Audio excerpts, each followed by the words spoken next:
আমি দুদিন দেখি তারপর আজকে জেরা হয়েছে, চাল চলন দেখি তারপর। একটা বড় প্রশ্ন, পশ্চিমবঙ্গের মানুষকে কি এই সব ক্ষতিগ্রস্ত? ওনার যিনি অনুপ্রেরণা, পশ্চিমবঙ্গের অনুপ্রেরণা দিদিমণি, তিনি কিন্তু বলেছিলেন ও কেষ্ট ভালো ছেলে, ওর মাথায় একটু অক্সিজেন কম যায়।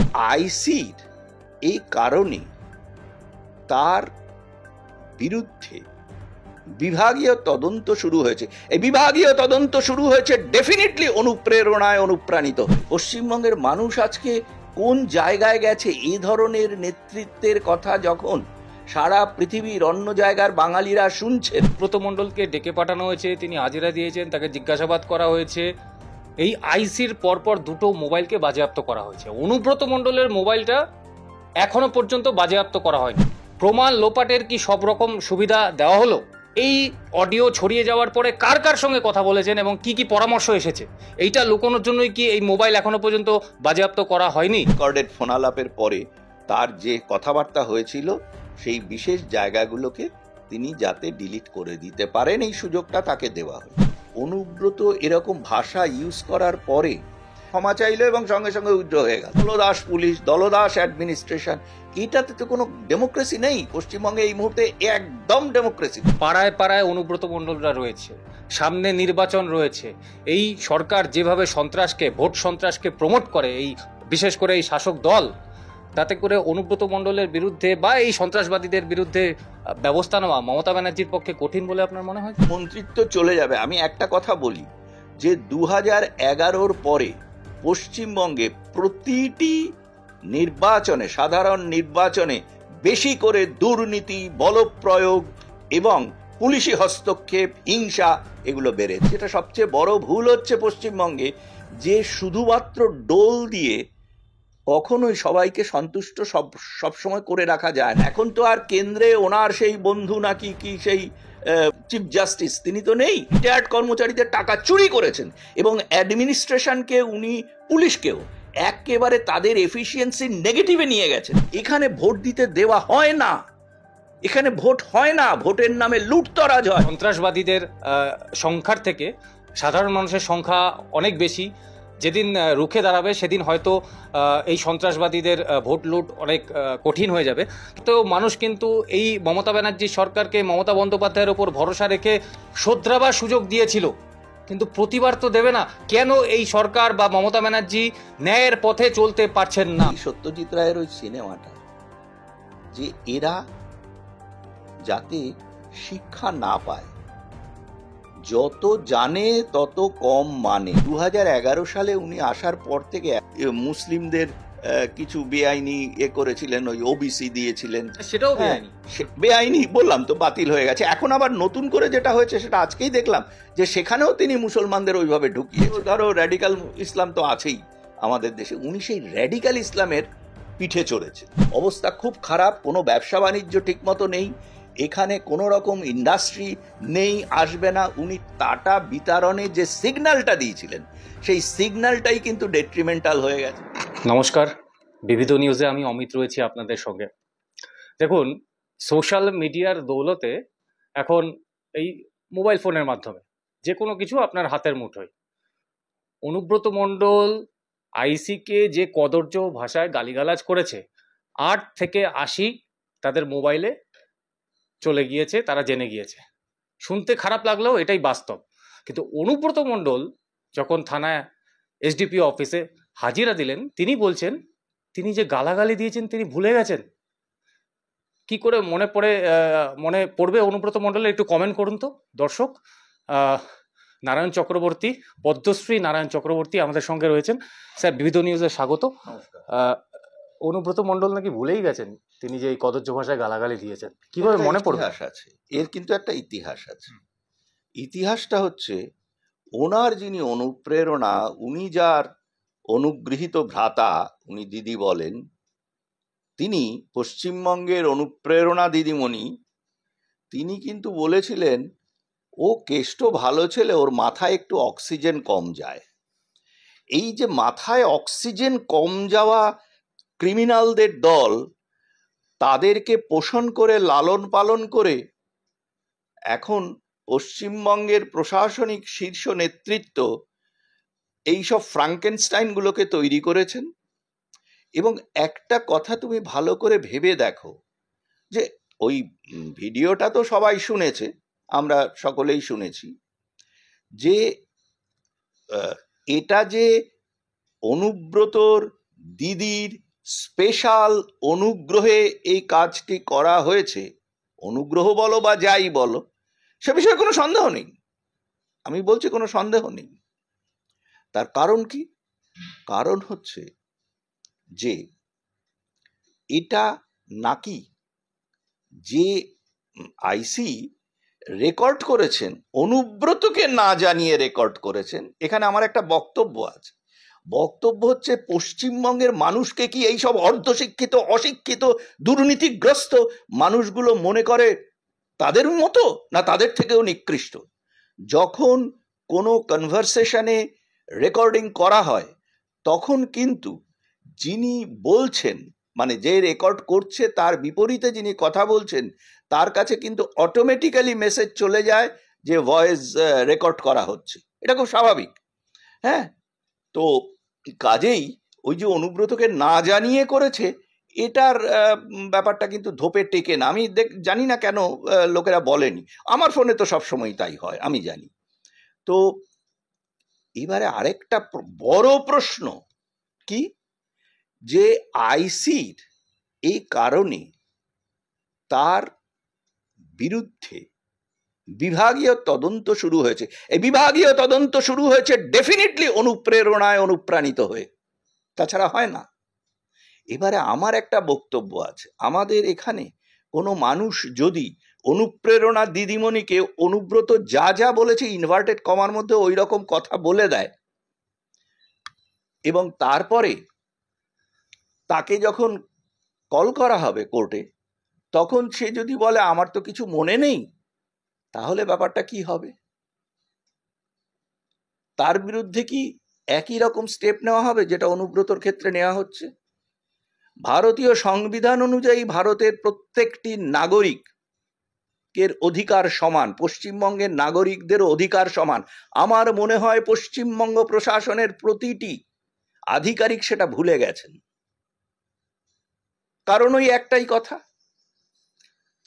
যে এখানে র্যাম্প্যান্ট দুর্নীতি করো, আমি তোমার পেছনে আছি, প্রশাসন আমার সঙ্গে আছে, আর পুলিশ বলো প্রশাসনের কোনো কেউ যদি উচ্চিরিঙ্গে লাফালাফি করে, আমি তার ওপর থেকে দেহটা 6 ইঞ্চি কমিয়ে দেব।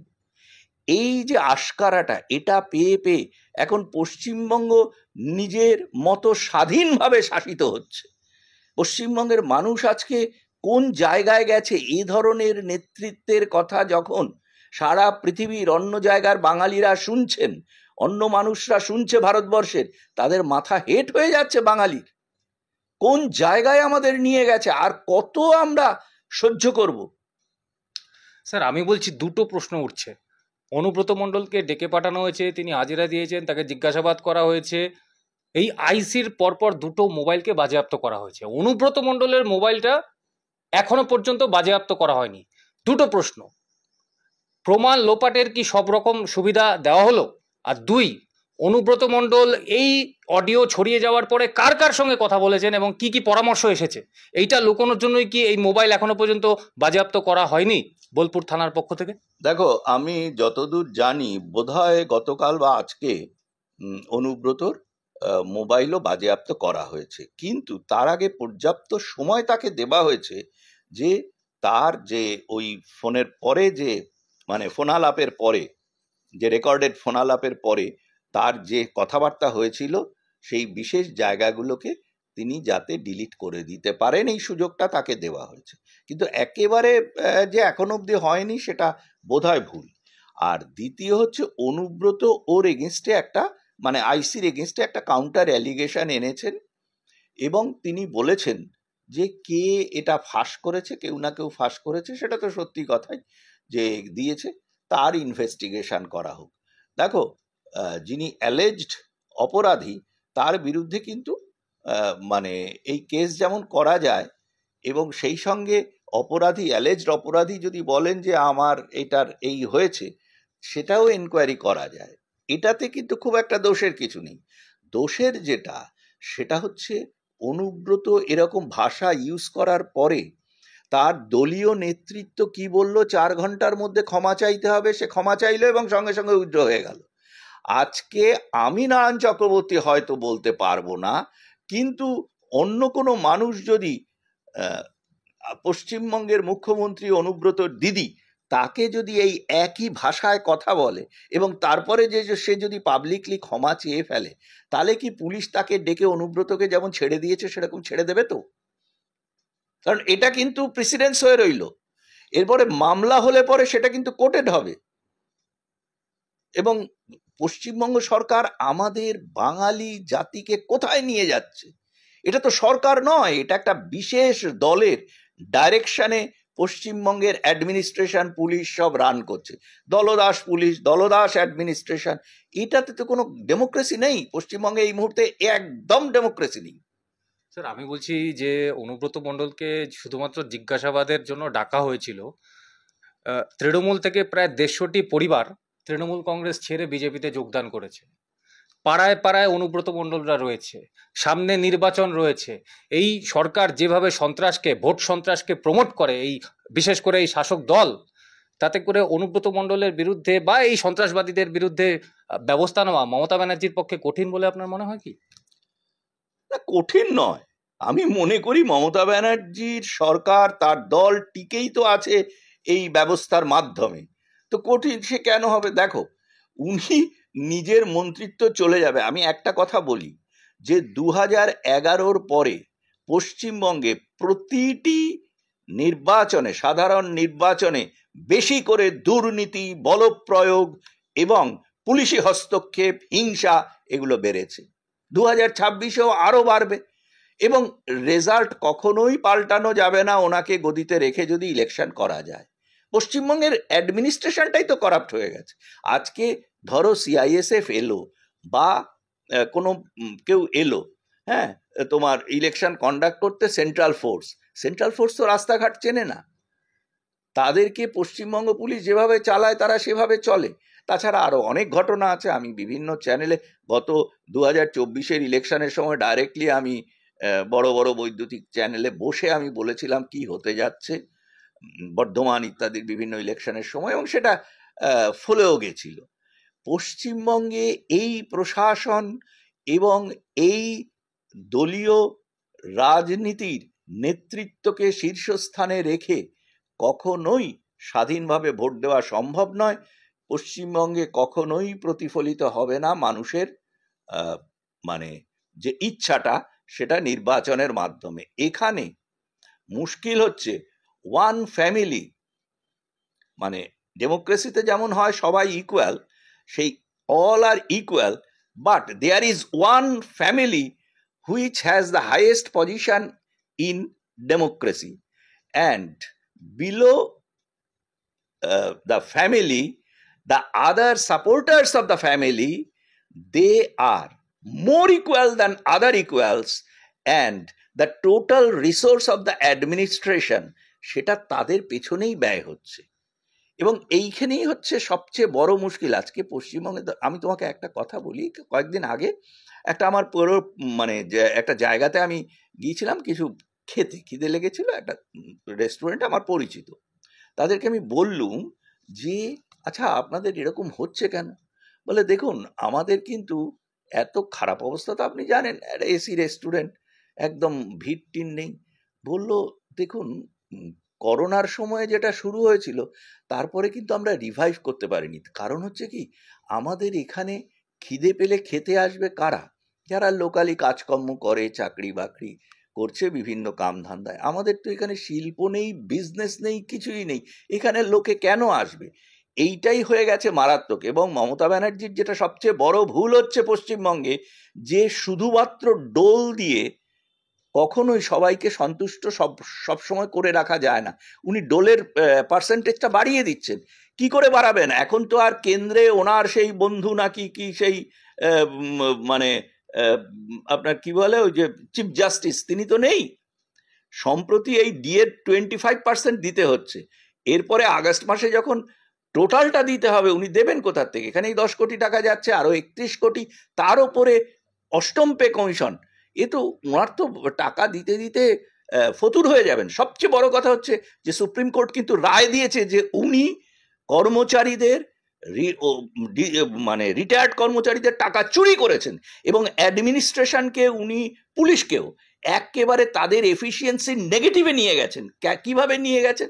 কারণ তুমি দেখো সামনেই এই যে মুর্শিদাবাদের উনি একটি নতুন জেলা তৈরি করছেন, সেখানে মানে কতজনকে চাকরি দেবেন? 109 জনকে চুক্তিভিত্তিক। আচ্ছা, চুক্তিভিত্তিক কর্মচারীদের কাছ থেকে কি রেসপন্সিবিলিটি, কি এফিসিয়েন্সি আশা করা যায়?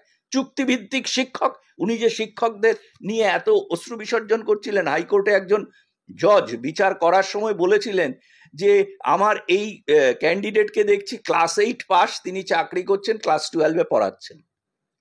তো এই তো হচ্ছে অবস্থা পশ্চিমবঙ্গ অ্যাডমিনিস্ট্রেশনে। তো তুমি কি করে আশা করছো? এখানে ভোট দিতে দেওয়া হয় না, এখানে ভোট হয় না, ভোটের নামে লুটতরাজ হয়। সারা ভারতবর্ষের অন্য অন্য জায়গার ভোটের থেকে এখানকার ভোট কমপ্লিটলি আলাদা। সিপিএম আমলে যেটা শুরু হয়েছিল সেক্টরাল এবং খুব মার্জিনাল ওয়েতে এবং অনেক স্কিলফুলি তারা করত, এখানে সেটা ডেমোক্রেটিক্যালি ছড়িয়ে দেওয়া হয়েছে পশ্চিমবঙ্গে। এখন এখানে এই প্রশাসনের মাধ্যমে ভোট করলে কিন্তু কখনোই ভোটে আসল ব্যাপারটা প্রতিফলিত হবে না।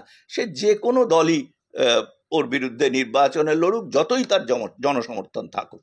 স্যার, আমি বলছি অবশ্যই আপনি যেটা বলছেন যে পশ্চিমবঙ্গে ভোট করতে দেওয়া হয় না, কিন্তু এটাও মানতে হবে যে সন্ত্রাসবাদীদের সংখ্যার থেকে সাধারণ মানুষের সংখ্যা অনেক বেশি।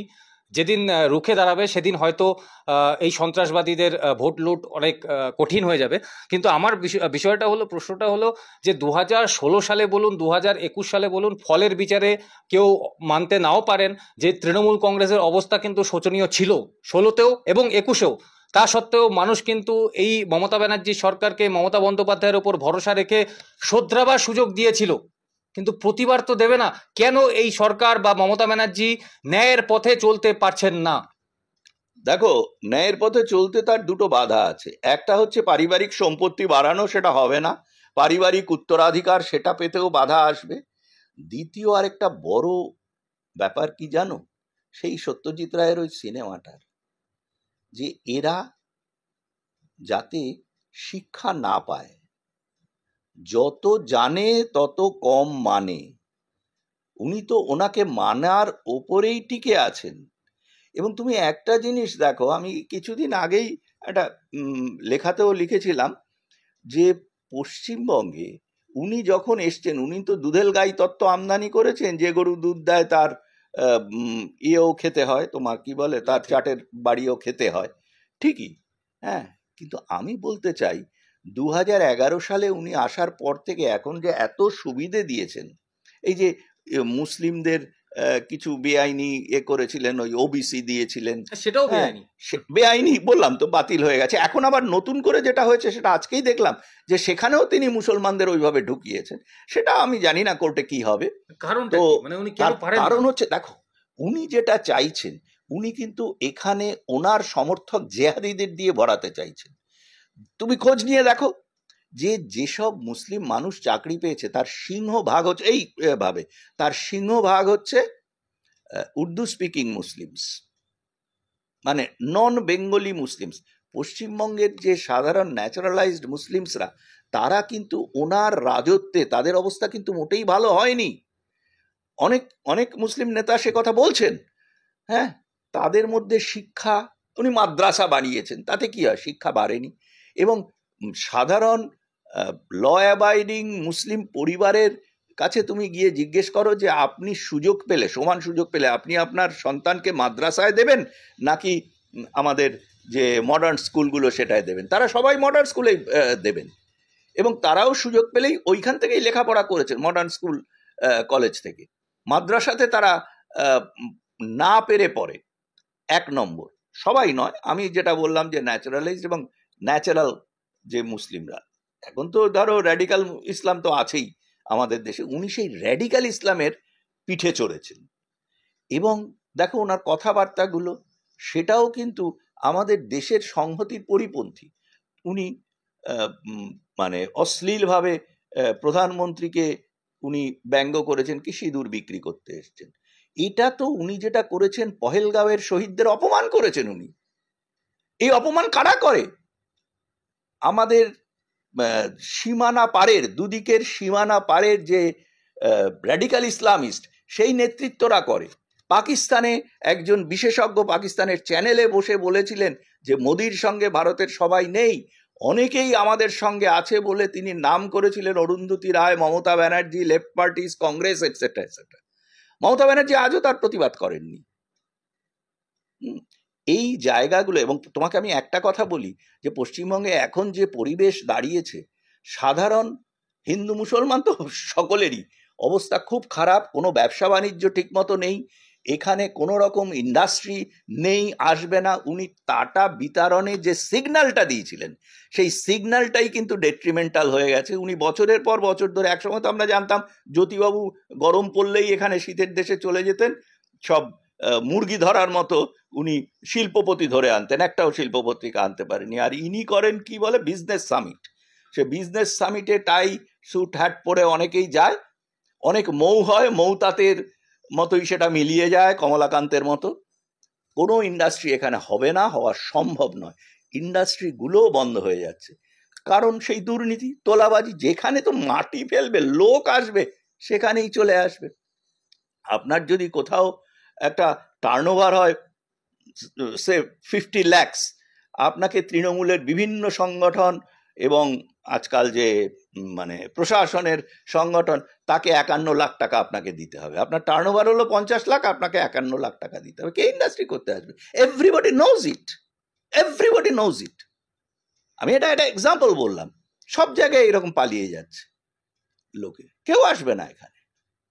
এবং এই যে একটা অসহনীয় অবস্থা, এর মধ্যে উনি কি করছেন? লক্ষ্মীর ভাণ্ডার, তারপরে বিধবা ভাতা, তারপরে আরো কি কি সব ভাতা টাতা আছে, সেই কন্যাশ্রী, যুবশ্রী, এইরকম করে এক একটা ফ্যামিলিকে 3-4 হাজার টাকা পাওয়ার মতো বন্দোবস্ত করে দিচ্ছেন।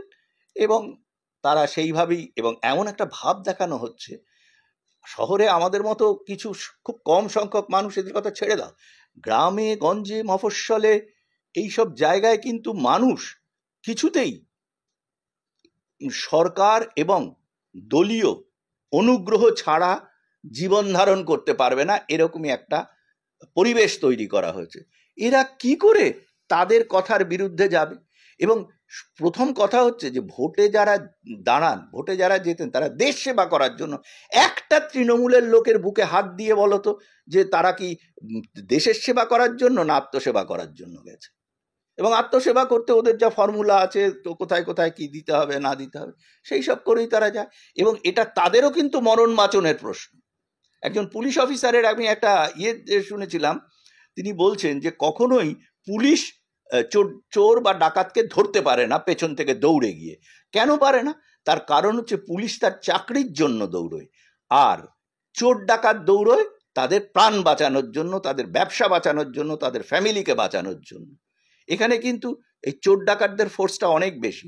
ঠিক একই রকম ভাবে যখন বিরোধী দল সাধারণ যারা নির্বাচনে দাঁড়ান, কিন্তু তাদের বিরুদ্ধে তৃণমূল যে লড়াইটা করে, প্রথমত হচ্ছে তো তোমার ওই মানে প্রশাসনিক পুলিশ ইত্যাদির সমর্থন থাকেই, তারপরে তারা হচ্ছে তাদের প্রফেশন যে দুর্নীতি করা, হ্যাঁ, বিভিন্ন রকম ভাবে সেই প্রফেশন বাঁচানোর জন্য, তাদের ফ্যামিলিকে বাঁচানোর জন্য, আরো টাকার জন্য তারা যে লড়াইটা করে, সেই লড়াইয়ে কিন্তু অন্যদের জেতার কোনো সম্ভাবনা নেই।